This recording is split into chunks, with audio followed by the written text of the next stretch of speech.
Hello guys, आज हम review करने जा रहे हैं मूवी भूत बंगला का। और बिलीव मी, ये रिव्यू बिल्कुल ऑनेस्ट होगा, कोई ओवर हाइप नहीं, कोई फेक तारीफ नहीं, सिर्फ और सिर्फ सच। तो चलो शुरू करते हैं।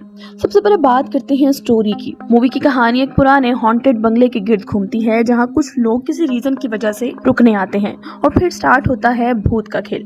लेकिन प्रॉब्लम ये है कि कहानी में कोई नयापन ही नहीं है। अगर आपने पहले हॉरर मूवी देखी है तो आपको हर ट्विस्ट पहले से ही पता होता है। मतलब लिटरली आप प्रिडिक्ट कर सकते हो कि अब लाइट बंद होगी, अब दरवाजा खुलेगा, अब कोई पीछे खड़ा होगा।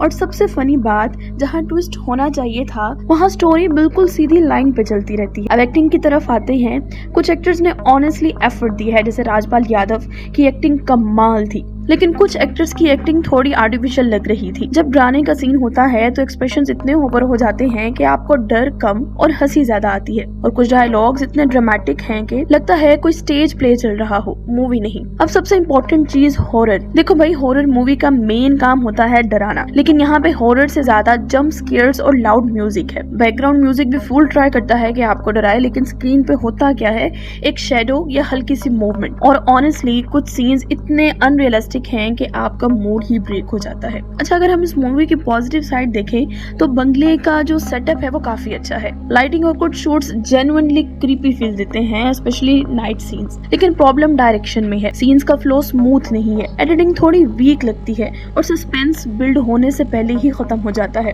लेकिन यहाँ पे ये बात भी मैं जरूर बोलूंगी कि बैकग्राउंड म्यूजिक थोड़ा ओवर यूज्ड लगता है। हर 2 मिनट बाद लाउड साउंड इफेक्ट डाल देना हॉरर नहीं होता। कभी कभी साइलेंस भी डराता है, जो यहाँ मिसिंग था।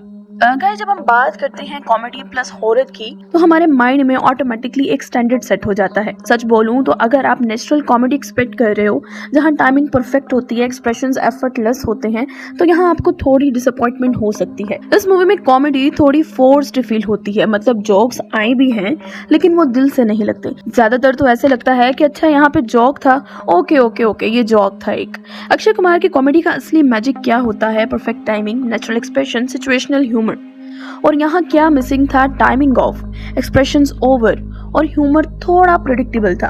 यानी कि आप कह सकते हो कि अगर यही मूवी डायरेक्ट भूल भुलैया के बाद आती तो यह फिल्म बिल्कुल हिट होती। यानी कि कॉमेडी का स्टाइल बिल्कुल पुराना था। कुछ साइड एक्टर्स ने ऑनेस्टली काफी अच्छा परफॉर्म किया।